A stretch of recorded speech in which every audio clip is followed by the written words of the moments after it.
Sanju, aunty দিলে তো পিছনে ডেকে।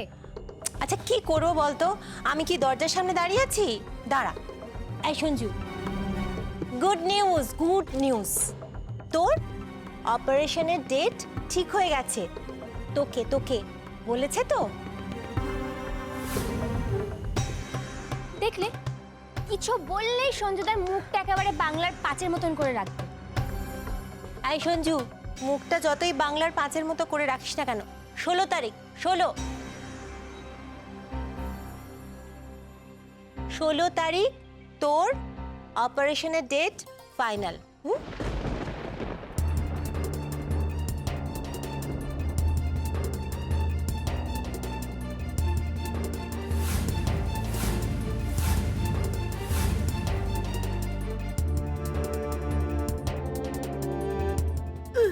না মানে?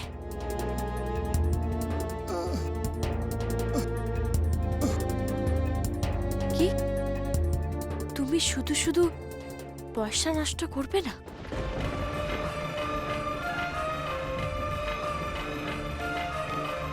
সঞ্জু, সঞ্জু তুই কি বলছিস এসব? টাকা নষ্ট করে লাভ নেই, এসব মানেটা কি? সঞ্জু, মুখার্জির পরিবারের কি টাকার অভাব টাকার, যে তুই টাকার অভাবে অপারেশন করাবি না?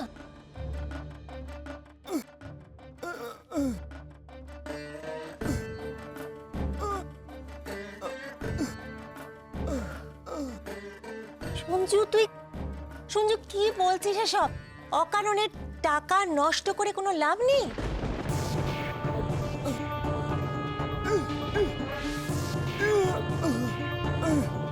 হ্যাঁ, ঝিল বৌদি অপারেশন করিয়েছে তো।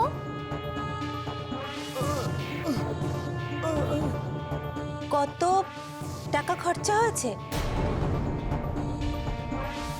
8 লাখ টাকা খরচা হয়েছে। কেন? কি বলছো? লাভ কি হয়েছে?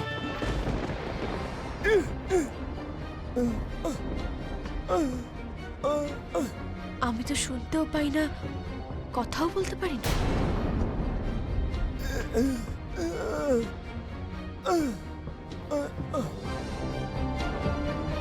কি বলছিস সঞ্জু? আজে বাজে কেন হবে? সঞ্জু, তোকে অপারেশন করাতেই হবে।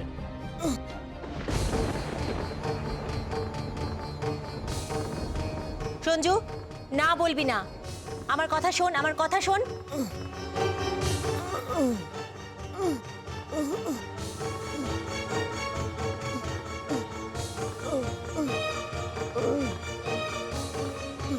ও কি বললো? প্রয়োজন পড়লে 10 লক্ষ টাকা গরিব দুঃখীদের মধ্যে দান করে দেবে, তবু অপারেশন করাবে না? অপারেশন করে অপচয় করবে না? ওর কথা বলা, শুনতে পাওয়া ওর কাছে অপচয় মনে হচ্ছে। সঞ্জুদা, ঝিল বৌদি কিছু বলবে, শোনো। তুমি অপারেশন করাবে। আমি বাবাকে বলে বাবার থেকে টাকা নিয়ে নিয়েছি।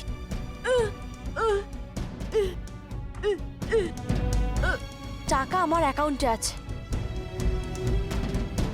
সঞ্জু, ঝিল কি বলছে সেটা বুঝেছিস তো? ও বাবা দাদাকে সবটা জানিয়েছে। দাদা ওর অ্যাকাউন্টে টাকা ট্রান্সফার করেছে, সুতরাং তোর অপারেশনটা হচ্ছেই।